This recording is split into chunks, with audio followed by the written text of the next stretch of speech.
নাহলে আজকে বাংলাদেশের মধ্যে আপনি দেখছেন 53 বছর পর্যন্ত যারা দেশ পরিচালনা করলো কি অন্যায়ের মাধ্যমে দেশ চালাইল, লক্ষ লক্ষ মানুষকে মিথ্যা কেসের মাধ্যমে তাদের সংসার বিলীন করলো। আমি আপনাদের সামনে কথা বলতেছি, আমাকেও তো জেলে যাইতে হয়েছিল, কথা বলেন না কেন? আমার ভাই ছোট মুফতি ফয়জুল করিম, তাকে তো জেলে যাইতে হয়েছিল। সৈয়দ ইসাক মোহাম্মদ আবুল খার, তাকেও তো জেলে যাইতে হয়েছিল। আমাদের 5 ভাইকে এই চরমনাই ঘটনা বিশ্বের রাত, সেখানে আমাদের বিরুদ্ধে কেস দিয়েছে এই বরিশালের নেতারা, চরমনের নেতারা, বিএনপি। তখন ক্ষমতায় কারা? বিএনপি। তখন আমাদের বিরুদ্ধে কেস দিয়েছে যে বিএনপির এক নেতার পকেট থেকে আমি নাকি 5,000 টাকা ছিনতাই করে নিছি। কেসের কয়েকটা গ্রাউন্ডের ভিতরে এই একটা পয়েন্ট যে তার পকেট থেকে কত টাকা নিছি।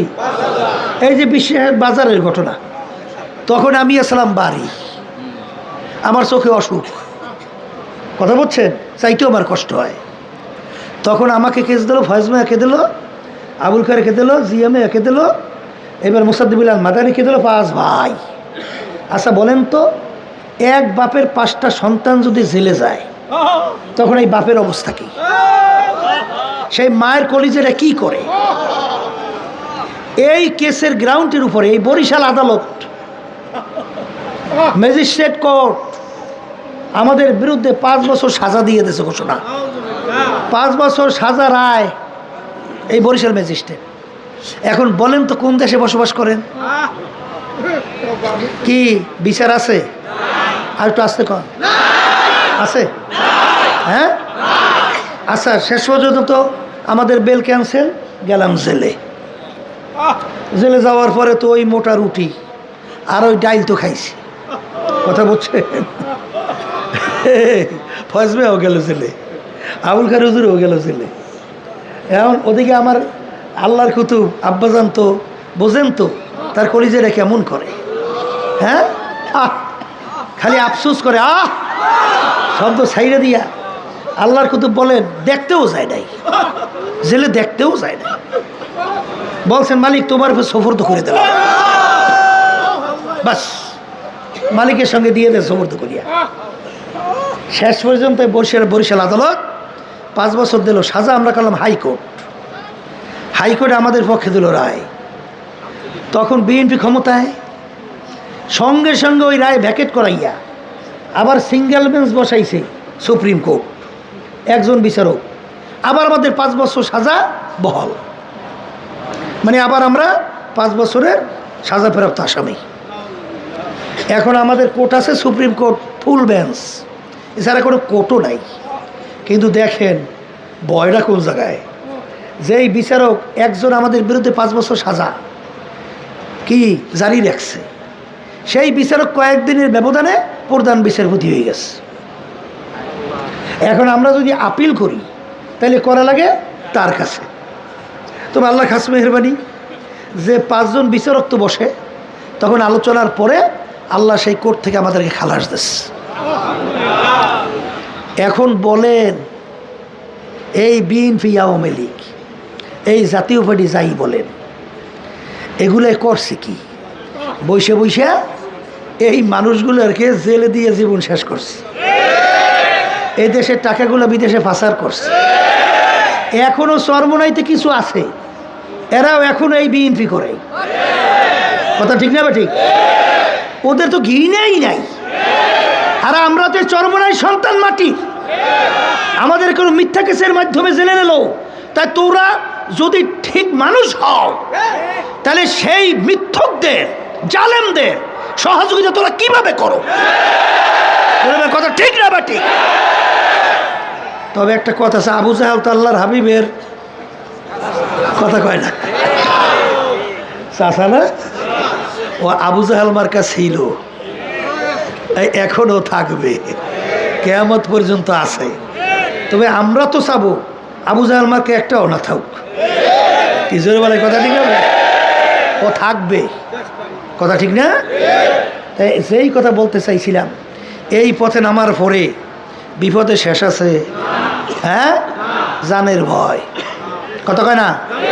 কেসের ভয়, মাইরের ভয়, আল্লাহর কত ফজল করি রহমাতুল্লাহ আলাই এক শ্রেণী বর্তমানে আলেম নামেও বাইরেছে, এরা আমাদেরকে বলে আমরা নাকি আওয়ামী লীগের দালালি করছি।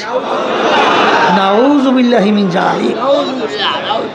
এরকম ফাগরি ফেউডা বাইন দিয়া এরকম খারার উপরে মিথ্যা কথা। ও আলেম তো দূরের কথা, ও তো মুসলমানই হইতে পারে না। আলেম তো দূরের কথা। তাই যেই কথা বলতে চাইছিলাম, শোনেন, দেখেন, এই মুসলমান কি মিথ্যা কথা বলতে পারে? হ্যাঁ, মোল্লা জিউর রহমতুল্লাহ ইয়ালের কথা শোনেন নাই? কি শুনছেন? যাই বলতেছে, হজরত আপনি তো আপনার স্ত্রী বিধবা হয়ে গেছে, আপনার স্ত্রী বিধবা। শূন্য এমন কান্না শুরু করছে, আল্লাহ এখন বেচারির হবে কি? স্ত্রী বিধবা, এখন বেচারির কি হবে? এখন বসে বসে কান্দে আফসোস করে। এখন একজন বলতেছে, হুজুর আপনি কাঁদতেছেন কেন? কারণ আমার স্ত্রী বিধবা হয়ে গেছে, এখন আমার স্ত্রীর কি উপায় হবে? এই আফসোসে কান্দি। বলে, হুজুর আপনি থাকতে আপনার স্ত্রী বিধবা হয় কেমনে? ইন্নালিল্লাহ, তাও তো ঠিক কইছো, আসলে তো আমি আছি, তাহলে আমার স্ত্রী বিধবা হয় কেমন? এখন হুজুর বলতেছে, আমাকে যে কথাটা বলছে সে কি মুসলমান না? আল্লাহু আকবার। যেই কথাটা বলছে সে কি মুসলমান না? দেখেন, নিজের খেয়াল নাই যে আমি স্বামী, আমার স্ত্রী বিধবা হয় কেমনে? ওই বলছে মুসলমান, এমন বিশ্বাস ঢুকছে বিধবা হয়ে গেছে। এই বাস্তব না অবাস্তব? একই বুঝান যায়, এক কইলে কেউ বিশ্বাস করে, কিন্তু বাস্তব তো ঘটনা এইটাই। কি হইল ঘটনা? মুসলমান মিথ্যা কথা বলতে পারে? আর আলেম লকব লাগাইয়া পাগড়ি ফোটটা বন্ধ দিল, এই ফের খারার উপরে মনে হয় রাত্রের দিন বানাইয়া, দিনের রাত্র বানাইয়া সাত চলিবা, এরকম মিথ্যা কথা বলা আল্লাহর উপরে সবর্দ করে দিলাম, আল্লাহর কাছে সবর্দ করে দিলাম, আল্লাহর কাছে সবর্দ করে দিলাম। কারণ কি জানেন? শোনেন, কে কি বলবে তা জানি না, এই মিশন দিনের মিশন, এই মিশন হকের মিশন। তাই তুমি মিশনকে বিতর্কিত করবা? তুমি ইসলামের শত্রু, তুমি মানবতার শত্রু, তুমি দেশের শত্রু। আমরা বারবার বলছি যে খোদার কসম করে বলছি, আওয়ামী লীগের দালালি দূরের কথা, বাংলাদেশের ভিতরে আওয়ামী লীগের বিরুদ্ধে যত প্রোগ্রাম, যত বক্তব্য, যাহা কিছু আমাদের বাইরে করছে কারা? বলে আপনাকে বিরুদ্ধে কেস করে নাই, আপনাকে বিভিন্ন মাহফিল অনুষ্ঠান এগুলো করতে দেয়। এই আমাদের কেন্দ্রীয় নেতারা ছাত্র আন্দোলনের একসঙ্গে অফিসে ঢুকিয়া বিনা অপরাধে আওয়ামী লীগের সময় ওদেরকে ধৈর্য নিয়া উপরে পা টানাইয়া, এই আছে দায়িত্বশীল, এখানে আছে আর কেউ? আচ্ছা, ওই একজন আছে, এদেরকে নিয়ে উপরে পা টানাইয়া কেন্দ্রীয় নেতাদেরকে, ওরা বলছে হুজুর যে মারা মারছে, হুজুর আমরা যে বাইসে যাবো বলতে পারি না। একজনে সেদিনকার বলতেছে, হুজুর থানার ভিতরে নিয়ে আমার রং গুড়ারে নখ পেলাস দিয়ে টাইনা টেনে ভালাই দিয়েছে। সেদিনকার কান্দে আর বলে, হুজুর এখন আমি ঠিক মতো দাঁড়াইতে পারি না। এই সেদিনকার আব্বাজান রহমতুল্লাহ আলাই তার বিরুদ্ধে এই আওয়ামী লীগের সময় 18টা পর্যন্ত কেস দিয়েছে। কয়টা কেস? আসতে বলে 18টা কেস দিয়েছে এই আওয়ামী লীগের সময়। কি জানেন না জানেন? তাইলে যারা বলে আমাদেরকে দালাল, আল্লাহর ফজল করমে আপনারা যাই না রাখেন, যারা চরমারিতে আসছেন, আপনারা কলিজার মধ্যে এই আস্থা রাখেন যে আল্লাহর ফজলের চর্ম নাই, আমরা আল্লাহর ফজলে আল্লাহ এবং আল্লাহর রসুলের দালাল, আর কারো দালাল না। এই আস্থা রাখেন, এই বিশ্বাস রাখেন, আল্লাহর ফজল করবে। দালাল কইলে ওদের কি আল্লাহ দালাল বলাইবে? এখন তো দেখাও যায়, এখন তো দেখাও যায়। এখন আল্লাহ রাব্বুল আলামিন ওই ছিল ওদের লাগাই দিতেছে, কিন্তু আল্লাহ রাব্বুল আলামিন কীভাবে এই পিচ্ছিল রাস্তার মধ্যে দেওয়া ঘুরাইয়া বাইর করিয়া পরিষ্কার। কথা ঠিক না ভাই? ঠিক। তাই যেই কথা বলতে চাইছিলাম, এটা একটা কাঁটাযুক্ত পথ না? সংক্ষেপে বলি, রাত্র বেশি হয়ে যাবে, সময় বেশি হয়ে যাবে, সংক্ষেপে কিছু বলা তো লাগে, আপনারা নাহলে বুঝবেন কেমনে। শোনেন, এই যে এই কিছুদিন আগে 5ই আগস্ট জুলাইয়ের কিছুদিন আগে বিএনপির সঙ্গে আমাদের অনেক খাতিরই না? ওরে খাতির, হ্যাঁ, বড় বড় নেতারা কথা বলতে থাকে, আমি বলি, হেরা আবার ফেলান করে, আমি এবার ফেলান করি, কায়দা কত বুঝলেন? খাতির আর খাতির। আমাদের অফিসে আসে, আমি এবার টুপি পরাইয়ে দেই, আবার আমার একসঙ্গে নামাজ পড়ে। আমি কইলে নামাজ টামাজ পড়েন তো ঠিক মতো? বলে হুজুর মাঝে মাঝে 2 ওয়াক্ত যায়। আমি কইলে কেমন মুসলমান, মাঝে মাঝে পড়েন মাঝে মাঝে পড়েন না? এই আজকে অজু করে নামাজ পড়া লাগবে, এই নামাজ টামাজ পড়াইয়া খাইয়েটাই একসঙ্গে। এইবার গেল, এই অসুস্থ, ওখানে একজন রুগী স্বেচ্ছাসেবক, যাও তো মেডিকেল নিয়ে যাও। তাই যেই কথা বলতে চাইছিলাম, তাই শেষ পর্যন্ত খাতিরের কোনো অভাব আছে? কিন্তু যখন 5ই আগস্টের পরে যে কার্যক্রম শুরু করছে চাঁদাবাজি,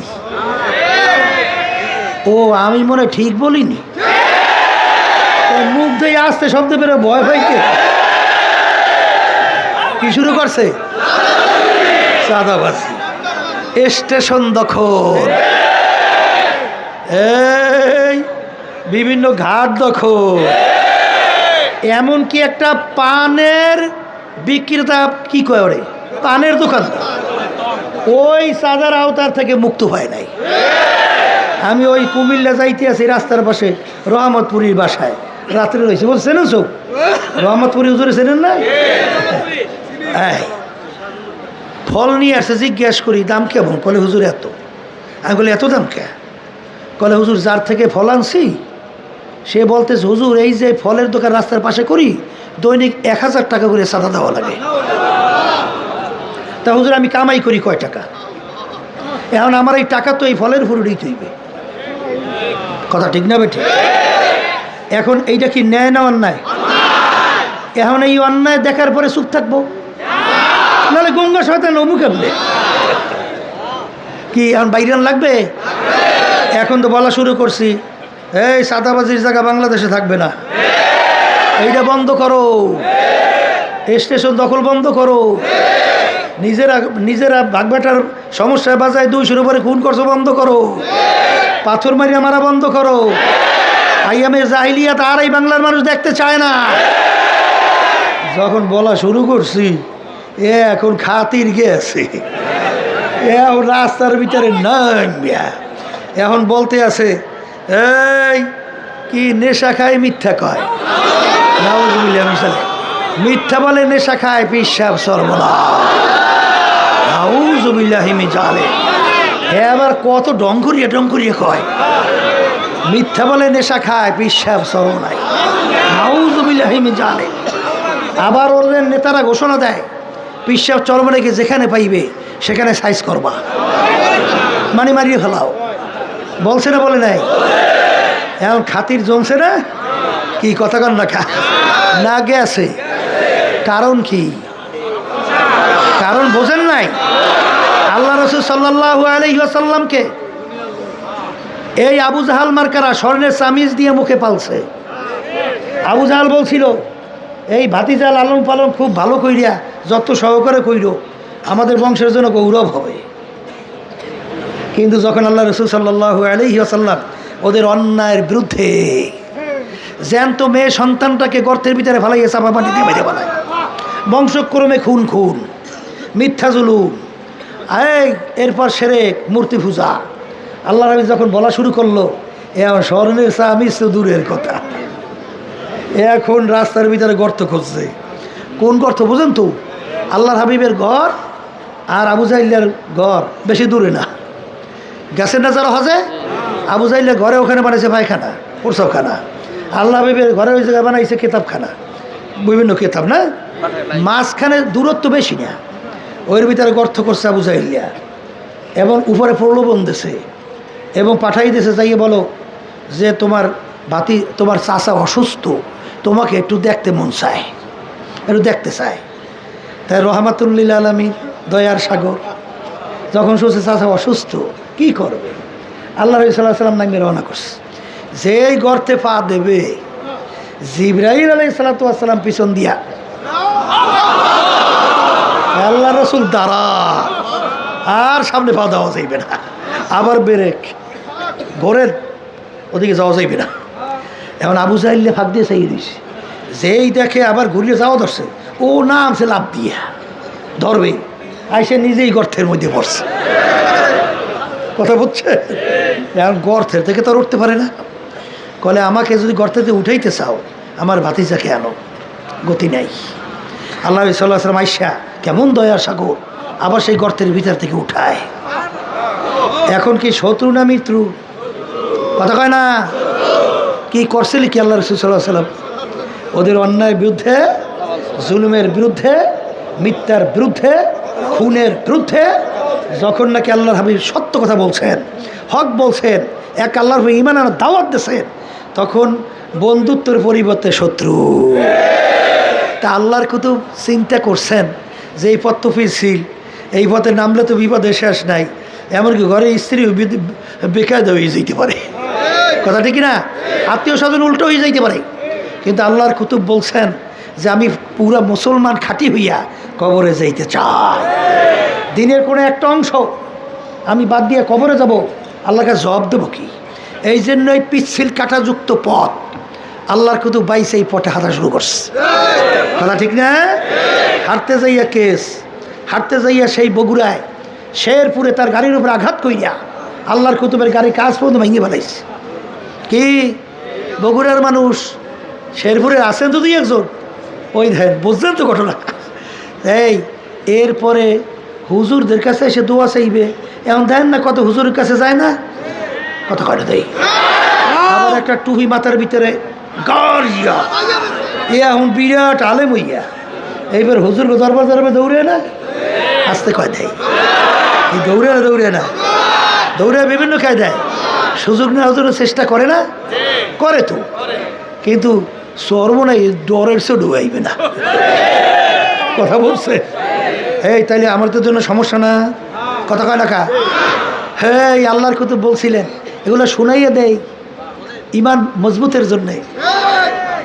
তখন প্রেসিডেন্ট জিয়াউর রহমান আব্বাজান যখন বটগাছ পক্ষে হাফিজুর রহমানের পক্ষে নাম ছিল, কথা বোঝেন নাই, তখন আমাদের ফুফাজান প্রিন্সিপাল ছিল মাদ্রাসার, তাকে খবর দিয়ে এনেছে, নিয়ে বলছিল আপনার শালাকে থামান, যদি না থামান তাহলে মাদ্রাসা বন্ধ করে দেবো, অমুক করবো সমুক করবো। এখন ফুফাজান তো ভয়তে অস্থির, তরিকার কাজ বন্ধ করে দেবে, মাদ্রাসা বন্ধ করে দেবে, তার কেমন হইবে? এখন যার ফুফাজান এসে বলছেন, আব্বাজান একটু ঝিমতরি বলতেছেন যে দুলামিয়া না, দুলামিয়া না, কি জানি, দুলাভাই, দুলাভাই কেন আব্বার বড় ছিল, এই দুলাভাই, আচ্ছা আমি একটা কথা বলি, হাফিজুর পক্ষে যে নামছি এটা কি আল্লাহ এবং আল্লাহ রসুলের রাজি খুশির জন্য, দিনের জন্য নামছি না অন্য কোনো কারণে? বলে না, দিনের জন্যে, আল্লাহ এবং রাজি খুশির জন্যে। আর তরিকার কাজ করি কার খুশির জন্য? আল্লাহ। মাদ্রাসা আল্লাহ। কলে যদি দিনের কাজে করতে যাইয়া যদি মাদ্রাসা বন্ধ হয়, দিনের কাজ বন্ধ মানে তরিকা বন্ধ হয়, আমি কি করব? আমি পারবো না, আমি নামছি তো নামছি। কিন্তু মাদ্রাসা বন্ধ হয়েছে, তরিকার কাজ বন্ধ হয়েছে, বরং আল্লাহ কুতুবের সম্মান আল্লাহ আরো বাড়াই দিয়েছে। এই কথা ঠিক কিনা? এই জন্য আমার বাজানদেরকে বলবো, যারা চরমনাইতে আসছেন, সুযোগ কিন্তু আইসে গেছে, ইসলামের পক্ষে একটা সুযোগ কিন্তু আইসে গেছে। আর আল্লাহ রাব্বুল আলামিন কাজগুলো আমাদের মাধ্যমেই বেশি করাইছে, বুঝিও নাই কেমনে হয়েছে, অটো মাথার থেকে বের হয়ে গেছে ইসলামের পক্ষে একটা বাক্স, কেমনে কেমনে বের হয়েছে জানি না। কথা বোঝেন না, বোঝেন নাই? এবার দেশপ্রেমিক জড়াইছি, এইটার যে এই ফলই বেহাত বুঝতে পারিনি। কথা বলছেন? এই কালে কালে সবাই চেষ্টা করলাম, আমাদের খেয়াল ছিল কওমি ঘরানার ইসলামী দলগুলোকে আগে এক জায়গায় নিয়ে আসবো, এরপর দেশপ্রেমিক সহ ইসলামী দল যারা আছে তাদের সাথে আলোচনা করব, তারপর আমরা সামনে চলবো ইসলাম দেশ মানবতার কল্যাণের জন্যে। আলহামদুলিল্লাহ নিয়েও আসছিলাম সব ইসলামী ঘরানার দলগুলো, বিশেষ করে এই ইসলামী আন্দোলন, তারপর বাংলাদেশ খেলাফত মজলিস, মামুনুল হক গ্রুপ, এইবার খেলাফত মজলিস আমাদের আব্দুল কাদের বাসু, এইবার নিজাম ইসলাম, এরপরে আর জানি কোন দল ইসলামী, এই জমিয়তে ওলামা ইসলাম, এই জমিয়তে ওলামা ইসলাম এদেরকে নিয়ে আসলাম। নিয়ে আসার পরে আমরা বসলাম। এই মাঝখানে ঘটনা বললাম না, ঝামেলা হয়েছে আর কি অনেক। তাই শেষ পর্যন্ত লিয়াজু কমিটি হইল, 2 জন করে থাকলো, 2-3 মিটিং জমিয়ত ওলামা ইসলাম কিন্তু আমাদের সঙ্গেই ছিল। হঠাৎ কোনো কথা নাই, কোনো আলোচনা নাই, হঠাৎ এই যে এক বাক্স নীতি তারা কিন্তু ঘোষণা করছে। দেখেন নাই সাংবাদিকদের সামনে, দেখছেন এগুলো পড়িয়ে আছে না? তারা কি এক বাক্সের নীতির ব্যাপারে একমত ঘোষণা করছে কি করে নাই? হঠাৎ জমিয়তে ওলামা ইসলাম দেখি উধাও বেরোয় চলে গেছে। আমরা হতভম্ব যে ব্যাপার কি, কোনো কথা নাই, কোনো আলোচনা নাই, এরকম হঠাৎ বের হয়ে গেল, কারণ কি? এরপরেই দেখি যে খালেদা জিয়ার ছবি, তারেকের ছবি, যখন এদের মাথার উপরে পথ করে উড়বে তখন নাকি লোকে লোকারণ্য। তখনও তো বুঝলাম ঘটনা তো আসলে কোন জায়গায়। এখন বুঝছি, কারণ ওই বিএনপির এক বড় নেতা, নাম বলবো না, সে বড় এক নেতার কাছে বলতেছিল এবার কিছু হুজুর কিনবো, এবার কিছু হুজুর কিনবো। সে এসে আমার কাছে বলতেছে হুজুর এই ঘটনা ষড়যন্ত্র তো চলছে। তখন সে বলছিল, সেখানে যে বলছিল আমাদের বড় বড় দায়িত্বশীল মহাসচিব সহ তারাও ছিল। যখন এই কথাটা বলছে তখন সে বলছিল যে কিছু হুজুর আপনাদের সাথে দেব, কারণ যদি আপনাদের কিছু হুজুর না থাকে তাহলে তো ওই আমেরিকা, ভারত, ওই বিভিন্ন যে আছে না, ইসলাম উত্থান না হোক এই জন্য বিভিন্ন ষড়যন্ত্র করতেছে। তা আপনাদের সাথে কিছু হুজুর যদি উঁচুওয়ালা, টুপিওয়ালা, উঁচা এই যদি সাথে থাকে তাহলে আমাদের চলতে সুবিধা হইবে। এই জন্য কিছু আপনাদের হুজুর কিছু আপনাদেরকে দেব, এই কথা বললে আসছে। এরপরে শুরু হয়ে গেল খেলা। আপনারা জানেন না, আমি কিন্তু সব জানি, ও আবার সব খবর আছে, কোন জায়গায় কী বৈঠক হয়, কেটা কী বলে, এরপর কোথার থেকে কি আসে, কত বলবো না, আল্লাহ মাফ করবো আমাকে। যেই কথা বলতে চাইছিলাম এইটা দেখার পরে হতভম্ব। তা জিজ্ঞাসা করে ব্যাপার কি, আপনারা বেরোই আসলেন কেন? কলে তাদের স্টেজে জামাত ইসলাম গেছে, এই জন্য বেরোইছি। তা আমাদের সমাবেশ করলাম ঢাকায়, মনে আছে? তারা কিন্তু বেরোই গেছে আমাদের সমাবেশের আগে। কথা বুঝেন না, বুঝেন নাই? তারা কিন্তু বেরোইছে আমাদের সমাবেশের আগে, সমাবেশের পরে না। এরপরে আমাদের সমাবেশে দেখছেন কয়েকটা দাবি, এর ভিতরে একটা ছিল পিয়ার। পিয়ার হইলে তো বাংলাদেশ একটা সুন্দর স্বর্ণের দেশ হইতো, কোনো কালো টাকার দৌরাত্ম, এই চাঁদাবাজি, ধোকাবাজি, গুন্ডাদের তাণ্ডব থাকতো না, আর বাক্স নিয়ে টানাটানি, সিতারাসিদ্ধি, মারামারি, খুন খারাপি আল্লাহর মধ্যে থাকতো না, এবং সবাই সব দেশ চালাবার একটা অংশগ্রহণ থাকতো। অত ব্যাখ্যা দরকার নাই, সংক্ষেপে বলছি। এখন এই দাবি বাস্তবায়নের জন্যে আমরা রাজনৈতিকভাবে হিন্দুদেরকে দাওয়াত করছি না, কথা কয় না, খ্রিস্টান করছি না, এই বৌদ্ধ করি নাই, তাই বৌদ্ধ, হিন্দু, খ্রিস্টান তারা স্টেজে আসছে, এবং সমস্ত রাজনৈতিক দল সব আসে নাই, সেখানে জামাতও আসছে। আমাদের এই দাবিগুলো মজবুতের জন্য একসঙ্গে, এটা রাজনৈতিক প্ল্যাটফর্মে এগুলো হয়, কথা ঠিক না ভাই? ঠিক। এর অর্থ কি আমরা জামাতের আকীদায় বিশ্বাস করছি? কথা কন না কেন? মুফতি ফয়জুল করিম ডাইরেক্ট পরিষ্কার সাংবাদিকদের প্রশ্নের জবাবে বলছে না, তাদের আকীদা তাদের কাছে, আমাদের আকীদা আমাদের কাছে, এক বিন্দু আমরা লড়ি নাই, কথা ঠিক না ভাই? ঠিক। এখন যারা এই অজুহাত দেয়, এদের সঙ্গে কি জামাত ইসলাম ছিল কখনো? ও কয় কি ছিল? একদিন, 1-2 দিন, হ্যাঁ, কতদিন? এই যুগ যুগ, কথা বোঝেন নাই? এই তখন, হ্যাঁ, আর হের দরকার নেই। এইবার এরা যে জামাতের সাথে কিভাবে আলোচনা কইরা, মাপ চাইয়া, এইবার ভাই ভাই ধানের শেষে ভোট চাই, এগুলো সব তো বাইরেই আছে। তাই তোমাদের মুখে এই কথা সাজে? এই তোমাদের মুখে এই কথা সাজে? তখন জামাত ছিল নিষ্কলুষ, পৌত পবিত্র। আর এখন ইসলামের পক্ষে, দেশের পক্ষে, মানুষের কল্যাণের পক্ষে আমরা চিন্তা করছি। পরিষ্কার এখন বলতেছি, বিতর্কতা রাখতে লাভ নাই। আমরা চাইতেছি, থামেন, বিএনপি যেন এককভাবে ক্ষমতায় আসতে না পারে। কথা পরিষ্কার। বসেন বসেন বসেন বসেন বসেন বসেন। এর কারণ কি শুনবেন না? হ্যাঁ বলেন, বসেন। এর কারণ শুনবেন না? এইটা কেন শুনবেন না? শুনবেন না? আচ্ছা, একার সঙ্গে সঙ্গে একটু বলি, কথা বলছেন? 5ই আগস্ট জুলাইয়ের কিছুদিন মনে আছে তো? হাজার হাজার মায়ের কোল খালি হয়েছিল, শত শত পঙ্গু হয়েছে। পঙ্গু শত শত না, হাজার হাজার। চক্ষু হারাইছে প্রায় 700-র মতো। আরে আমার সামনে এসে দাঁড়াই রয়েছে, কি সুন্দর চেহারা, কি যুবক, টকবক টকটক টকটক করে।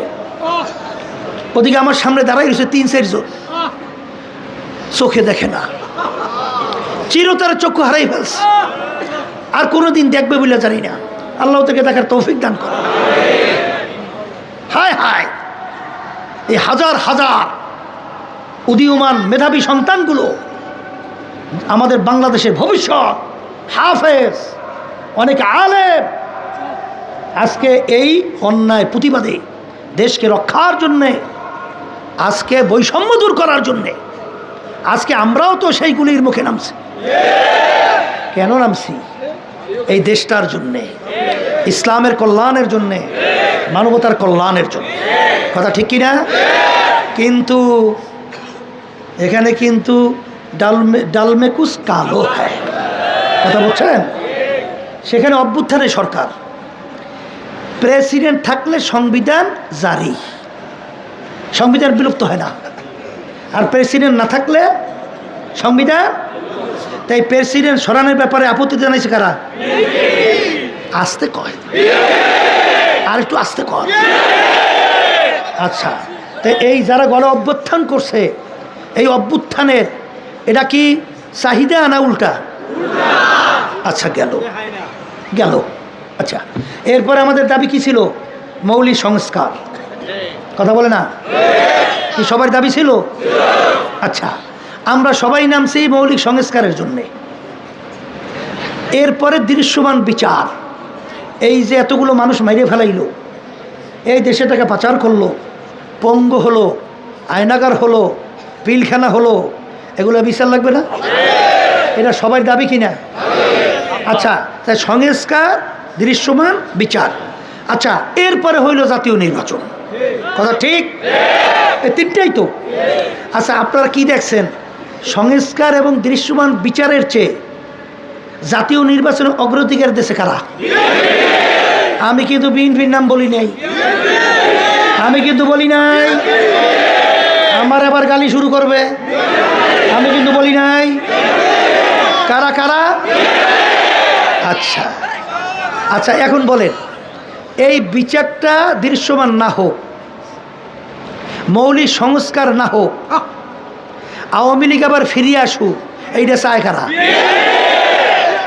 এইটা ভারত চায়। ভারত কারা চায়? আবার জোরে বলেন। এখন আল্লাহ মাফ করুক, দিলের খবর তো আর জানি না, তবে তাদের কথার সাথে কাজের সাথে, ভারতের কথার সাথে কাজের সাথে কেমন জানি একটু মেলতে চায়। আমাকে সন্দেহ বাড়ছে। আল্লাহ মাফ করুক, এরকম না হোক, এটা চাই। কিন্তু ব্যাপারটা কেমন যেন একটু সন্দেহ হয়, একটু সন্দেহ হয়। কথা বলছেন? ওই যে বলছি, বিএনপি একভাবে ক্ষমতায় যেন না আসে। যখন আওয়ামী লীগ তাদের কার্যক্রম বিচার না হওয়া পর্যন্ত নিষিদ্ধ, এই জন্য রাজপথে আমরা নামছি। এইটার বিরোধিতা করছে কারা? তামসারা দেখেন, তামসারা দেখেন কারা? আচ্ছা, তাইলে দেশের যে মৌলিক পরিবর্তনগুলো, সংস্কারগুলো দরকার, এগুলো সব বাধা দেখতেছি বাংলাদেশের ভিতরে কয়েকবার দেশ চালাইছে। কথা ঠিক না? এখন আমাদের ভয় হয়। গ্রামে একটা কথা আছে, চুন খাইয়া মুখ পড়ছে, চুন খাইয়া মুখ পড়ছে। চুনের রং কি? দধি নিয়ে আসছে। দধি তো শরীরের জন্য ভালো, কিন্তু এখন ও তো দধি উছরে না, চুন উছরে না। যখন ওই দধি দেখছে, ও তো হঠাৎ আশঙ্কা হয়ে উঠছে, সর্বনাশ, খাওয়া যাবে না, আমার মুখ পুড়িয়ে গেছে, সরাও। কিন্তু ওটা তো চুন না, দই। তা এখন এদের এই কার্যক্রম ওই জুলাই, ওই 5ই আগস্ট, ওই নজরে দেখলেই আমরা স্যাপড়া খাই উঠি। আমরা যখন রাস্তায়, তখন দেখি আশরাফুল মাখলুকাত মানুষ, তাদের মগজগুলো বাইরেই পড়ে আছে, মানুষগুলো পাখির মতো রাস্তায় পড়ে রয়েছে। তখনও মায়ের কান্না বন্ধ হয় নাই। জোরে জোরে চিল্লাই চিল্লাই বলে, আমার সন্তান আজকে কয়েকদিন পর্যন্ত আমাকে মা বলে ডাক দেয় না। আজকে সেই আবু সাঈদের সেই 2 হাত প্রসারিত করে দেশের জন্য গুলি পাখির মতো লাগার পরে আস্তে রাস্তায় লুটে গেল, আমাদের দৃশ্য এখনো যায় না। আর সেই অবস্থায় এককভাবে যদি আবার বিএনপি ক্ষমতায় আসে, তাইলে আল্লাহ মাফ করুক জানি না, আল্লাহ মাফ করুক জানি না, আল্লাহ না ঘটাও, তাহলে বাইপাস রোড আবার কিন্তু সেই ভারত ঢুকবে, আবার কিন্তু সেই আওয়ামী লীগ সহ সব। আওয়ামী লীগ খারাপ না, আওয়ামী লীগের ভিতরে অনেক দেশ প্রেমিক মনে করিয়া হয়তো বা দল করে, সব তো আর খুন খারাপের সাথে জড়িত না। কথা ঠিক না? ঠিক। ওই কিন্তু দুষ্কৃতিকারী আবার ঢুকবে, আবার সেই চাঁদাবাজদের দৌড়তে বেড়ে যাবে, আবার মায়ের কোন সন্তান হারা পরিবেশ হবে, আবার আমাদের দেশ গোলামের জিঞ্জিরের মধ্যে আবদ্ধ হবে, আবার আমাদের এই দেশের টাকা বিদেশে পাচার হবে। কথা ঠিক না বেটি? বসেন। এই জন্য আমরা তাদের কথা যদিও নাকি দদি মার্কা কথা, কি আমাদের ভয় করে, আমাদের কি করে, আবার বলেন আমাদের কি করে, আমাদের বারবার রাস্তায় আবার সন্তানের এরকম মাকড় হালা হবে, আর লক্ষ লক্ষ মানুষ আবার তাদের মিথ্যা কেসের মাধ্যমে সংসার বিলীন হবে, আবার আমাদের কষ্টকৃত আমার কৃষক বাজানরা, আমার রিক্সাওয়ালা বাজানরা, আমার জেলে বাজানরা, আমার ভাইরা আজকে রোদ্রে পইরা বিদেশের মধ্যে চামড়া কালো হয়ে যায় পুইয়া, সেই টাকা বাংলাদেশে পাঠায়, এই রেমিটেন্সের মাধ্যমে দেশ চলছে। আর ওরা এলেট পার্সন নাম দিয়া ওরা সেই চেয়ারে বসে আমাদের দেশের টাকা বিদেশে পাচার করে, বেগমপাড়া তৈরি করে 620টার মতো বাড়ি বানায়। আমাদের দদি দেখলে ভয় ভাই, কথা সোজা, দদি দেখলে ভয় ভাই, দদি দেখলে ভয় ভাই। এই জন্য আমি বারবার বলছি, পরে পরে শব্দ নাই, সব কর্তব্য এখন, পরে বুঝি না এখন। এই জন্য এখনের জন্যে আমরা আওয়াজ তুলছি আল্লাহর রহমতে। এখানে কোনো ব্যক্তি স্বার্থ নাই, দলের স্বার্থ নাই। আল্লাহ রাব্বুল আলামিন আমাদেরকে বিজয় করবেই করবে। তার আওয়াজ সারা বাংলার মাটি, সারা বাংলার বাতাস, গাছ পালা সব আজকে ইসলামের পক্ষে অধীর আগ্রহে অপেক্ষা করতেছে। আজকে ইসলামের বাক্স ভোটের মাধ্যমে ভরবে, ঠিক না? ঠিক। আল্লাহ রহমত। এই জন্য আমি বলবো, বসেন বসেন বসেন বসেন বসেন বসেন বসেন, দেরি করিন না, বসেন। তারপরে কথা হলো, শোনেন, তারপরে কথা শোনা লাগবে না? তাহলে একটু শোনা তো লাগবে। শোনেন, এ আল্লাহর বান্দারা, বারবার আবার বলছি, আমাদের উপর রাগ করে লাভ নাই, গালি দিয়েও লাভ নাই। দুনিয়াতে ইচ্ছা করে আসি নাই, পাঠাইছেন মালিক, যখন ডাক দেবেন থাকতে পারবো না, ভয় দেখাইয়া লাভ নাই, ওই ভয়টাই পাই না, আল্লাহর সুপুর্দ করে দিলাম, হেফাজতের মালিক আল্লাহ, কিন্তু অন্যায় প্রতিবাদে বলতেই হবে, এই জন্যই শুধু বলছি, আর কিছু না। কথা ঠিক কিনা? এই জন্য আমার বাজানদেরকে বলবো, পর্দা আলে মা বোনদেরকে বলতেছি, শোনেন, আমাদের কথা বলা কে মানবেন তা জানি না, কার হেদায়েত নসিব আছে আল্লাহ ভালো জানে, কে দেশে ইসলামের এবং মানবতার কল্যাণে কে কাজ করবে। তবে আপনাদেরকে একটু অনুরোধ করে রাখি, আমি আমাকে করব, আমরা যেন আর চাঁদাবাজদের সহযোগী না হই, আমরা যেন আর খুনিদের সহযোগী না হই, আমরা যেন আর মিথ্যাবাজদের সহযোগী না হই, আমরা যেন আর যারা নাকি দেশে বসে অন্য দেশের দালালি করে আমরা যেন দালালদের সহযোগী না হই, আমাদের দেশের টাকা যারা বিদেশে পাচার করে এদের যেন আমরা সহযোগী না হই, এবং আমার ভাইরা, আমার পর্দা আলে মা বোনেরা, ওরাও যেন এই গুন্ডাদের, এই চালাবাজদের, এই জালেমদের সহযোগী না হয়। এই জন্য আপনারা আমি চেষ্টা করবেন না? এখন কীভাবে করবেন বলেন? করার মতো কিভাবে করবেন? বলে হুজুর তা কেমন? আল্লাহ বলছেন ওয়াজাহিদু ফিল্লাহি হাক্কা জিহাদিহি, করার মতো করো। কির মতো? আল্লাহ কিন্তু বলে নাই করো, জিহাদ করো, তা বলে নাই, করার মতো করো। করি তো করি না, ধরি তো ধরি না, চলি তো চলি না, হবে না, তা হবে না, করার মতো করতে হবে। আল্লাহ আমাকে যতটুকু তৌফিক দান করছেন, আমি তো আল্লাহর ফজলে নিয়াত করছি আমি করার মতো করব। এবং আপনাদের কি নিয়াত? নারায়ে তাকবীর, আল্লাহু আকবার, নারায়ে তাকবীর, নারায়ে তাকবীর, নারায়ে তাকবীর। আল্লাহ আপনি কবুল করেন। আলহামদুলিল্লাহ। বসেন বসেন বসেন। তাই যেই কথা বলতে চাইছিলাম, এই আল্লাহর বান্দারা, করার মতো করা লাগবে না? এখন করার মতো কইরিয়া আপনার আমার শক্তি যে মানজালে মকসদে পৌঁছা যাবে। আল্লাহ রাসূল সাল্লাল্লাহু আলাইহি ওয়াসাল্লাম কাফেররা যখন হিজরতের সময় আটকেই ফেলাইছে, আল্লাহ কি বলছেন? হে নবী, বালি মারিয়ে ছাড়িয়ে দাও, দুল দেশে ছাইরিয়া, সব কাফেরের চোখ খুব বন্ধ। এই কে চোখে ঢুকাইছে? কে? আল্লাহ ঢুকাই চোখ বন্ধ করে দিয়েছে। তাই যদি ইখলাস দিয়া যদি নামার মতো নামতে পারে, মালিক দেখবেন কি করবে আমাদের জেহেনেও ধরবে না। কথা ঠিক কিনা? তাই মালিকের কাছে সুপুর্দ করি, আমরা করার মতো করব না। আবার কে বাঁচবো, কে কতদিন থাকবো, আবার 5 বছর পর আবার এই সুযোগ আসবে, তখন সুস্থ থাকি না মরি না কি জানি।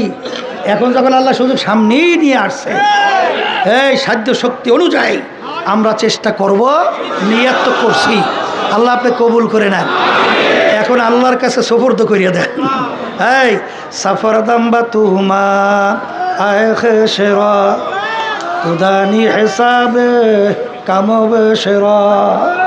এ আমার দয়ার মালিক, আমরা দুর্বল, তুমি আমাদের লক্ষ্যে পৌঁছার তৌফিক দান করো। যদি আমার মালিকের কাছে তাওয়াক্কুলের মতো তাওয়াক্কুল করা যায়, এরপরে আল্লাহর কাছে সুপুর্দ কইরা তাআত তৌফিক তাআত হামজাতু ইয়ামানাত ওয়া ইজাবাত হামজাতু। এই আল্লাহর বান্দারা, পর্দালে মা বোনেরা, সব সময় মনে রাখেন আমরা কিন্তু দুর্বল, কিন্তু সমস্ত মাখলুকাত কিন্তু বলতে গেলে সবল। বলতে গেলে কি সবল। অখলিকালাকুম মা ফিল আরদি জামিআ, সমস্ত মাখলুকাত বানাইছেন মালিক আমাদের সহযোগিতার জন্য। কিন্তু বাজান দেখা যায় বর্তমানে তোমার আমার চরিত্র এদিক ওদিক হওয়ার কারণে একটা পিঁপড়া পর্যন্ত ভয় পায় না। এক আল্লাহর ওলি বাঘের পিঠে সওয়ার, বিষাক্ত সাপ হাতে, আরে যখন লোকালয়ের ভিতরে ঢুকলো, লোকেরা সাপ বাঘ দেইকে ভয়তে পালায়, তখন আল্লাহর ওলি ডাক দিয়া বলেন, হে আল্লাহর বান্দারা, তোমরা বাঘ সাপ দেইকে ভয় পাও, শোনো শোনো, যে আল্লাহর বান্দা বান্দি আল্লাহকে ভয় করে, সমস্ত মাখলুকাত তাকে ভয় করে। আমার দাদাজানের কথা শুনছিলাম, দাদাজান বলতেছে, ওরে মানুষ, তোমরা আমাদের কথা শুনতে চাও না।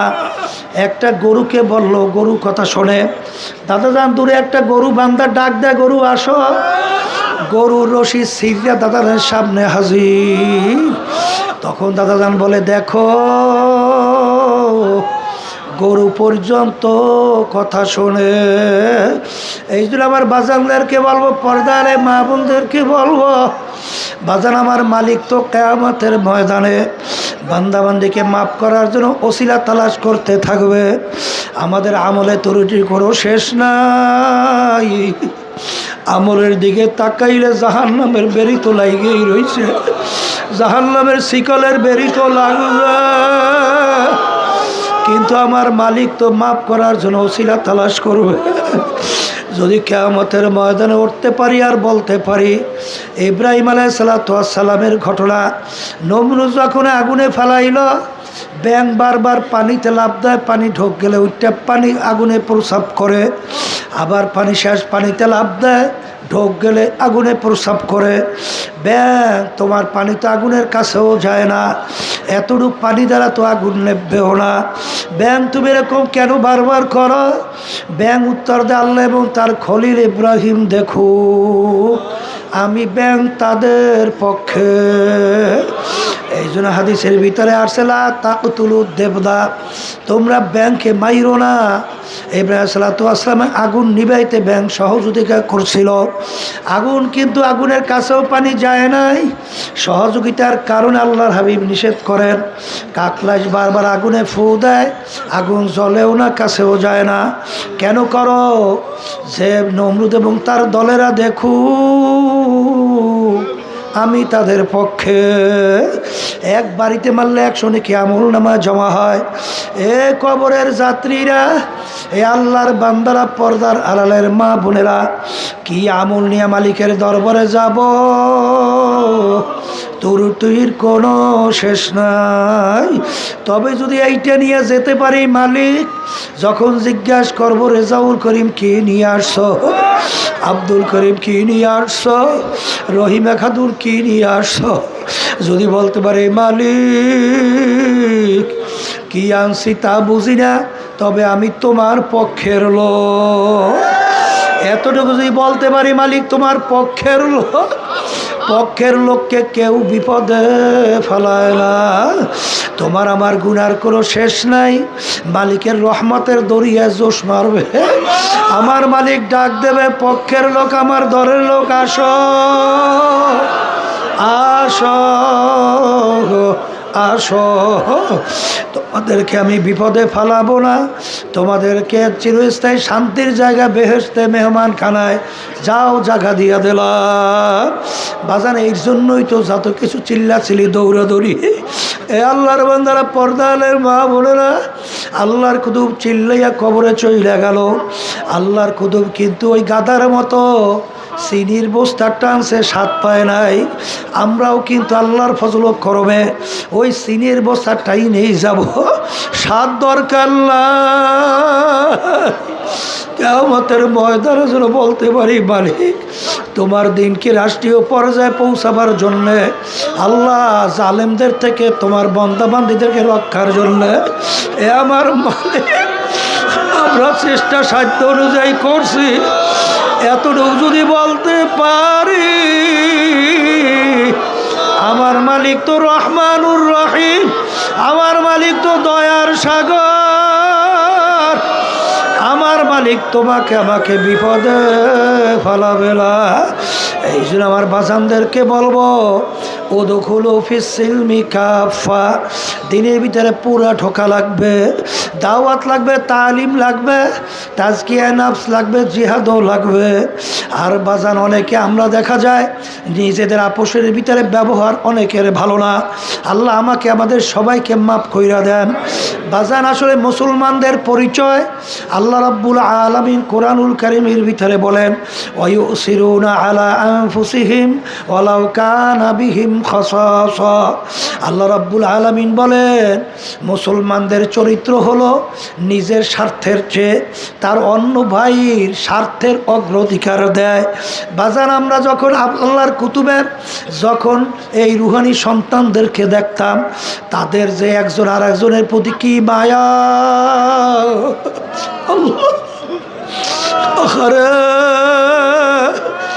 কিন্তু আজকে দেখা যায় আর নিজেদের ভিতরে শত্রুতা। আসলে তোমার ভিতরে মুসলমানি চরিত্রই ঢোকে নাই। বাজানা পোষের ভিতরে মোমবাতির মতো ব্যবহার করো, নিজের দোষ তালাশ করো, অন্যের দোষ তালাশ কম করো। দেখবা আল্লাহর ফজলে আল্লাহর রহমত তোমার প্রতি বেধড়কভাবে আসতে থাকবে।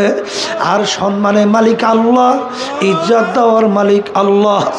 আমার মালিক কিভাবে দেবে তার এলেমে আছে, অত পাগলামি বাদ দাও। সম্মান চাইলে পাওয়া যায় না, আরে দোয়া চাইলে পাওয়া যায় না। বেড়া ভাইঙ্গা ঘরের ভিতরে দোয়া ঢোকে, আর সম্মান আল্লাহর পক্ষ থেকে মালিক দান করে। জোরে বলেন কথা ঠিক কিনা?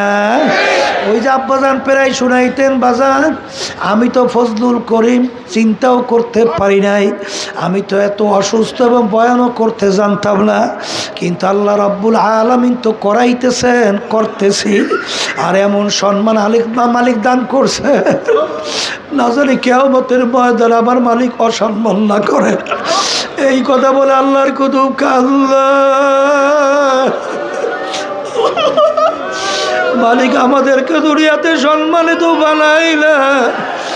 আল্লাহ মাফ করেন, আল্লাহ না করেন, আল্লাহু আকবার। আবার কিয়ামতের ময়দানে যখন অসম্মান মালিক না করে, মালিক অসম্মান কইরে আল্লাহ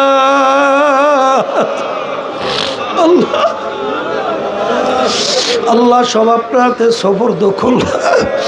মালিক পুরা দিনের মধ্যে চলার তৌফিক আপনি দান করে, আপনার মোহাব্বত প্রিয়জনের মোহাব্বত পয়দা করে দেন। আল্লাহ যে আযাব আপনি ঘোষণা করছেন, ওই আযাব এক সেকেন্ডের সহ্য করা আমাদের কারণাই। কারণ আমার মালিক বলবেন যদি ঠিকমতো হুকুম না পালন কইরা যদি উঠি, আমার মালিক বলেন ফাগুল্লুহু, ওদেরকে বান্ধ। ইমাম গজ্জালী রহমাতুল্লাহি আলাইহি লেখেন 10 সূরাতে মানুষ কিয়ামতের ময়দানে উঠবে, কারণ আমার মালিক তার কুদরতি হাতের মাধ্যমে আমাদের চেহারা মোবারক তৈরি করছে। এই চেহারার মানুষ কিভাবে জাহান্নামে দেবে, এই জন্য সূরাত পরিবর্তন ঘটাইয়া যার ভিতরে কুত্তার চরিত্র বেশি থাকবে কুকুরের সূরাতে উঠবে, যার ভিতরে বানরের সূরাত থাকবে তার কিয়ামতের ময়দানে বানরের সূরাতে উঠবে, শুয়ারের সূরাত থাকবে শুয়ারের সূরাতে উঠবে। বাজার আখারে, কারণ এই সূরাতের মানুষ আমার মালিক কিভাবে জাহান্নামে ফালাইবে। আল্লাহ তুমি আমাদেরকে আশরাফুল মাখলুকাত হিসাবে কবুল করো, সেইভাবে কিয়ামতের ময়দানে উঠাইও। ওই আযাব সহ্য করার শক্তি আমাদের নাই। এখন সবাই মালিকের সঙ্গে একটু সম্পর্ক করেন, একটু খেয়াল সহকারে অল্প সময় মাওলার জিকির করেন। যখন লা বইলা মাথা ডান ঘুরাবেন, খেয়াল করবেন আল্লাহ বাদে কেহ মাবুদ নাই। ইল্লাল্লাহ বললে কলবের উপরে ধাক্কা দেবে, আমার কলবে আল্লাহই আছে। আল্লাহ আল্লাহ জিকির করবে না এবং কবরে মাঝখানে ঠালা জায়গা। মালিক তাকাইয়া তাকাইয়া রহমতের নজরে বলতেছেন, বন্দা আমাকে বোলাও খা। এই খেয়ালে আমরা অল্প সময় জিকির করি, লা ইলাহা ইল্লাল্লাহ, লা ইলাহা ইল্লাল্লাহ।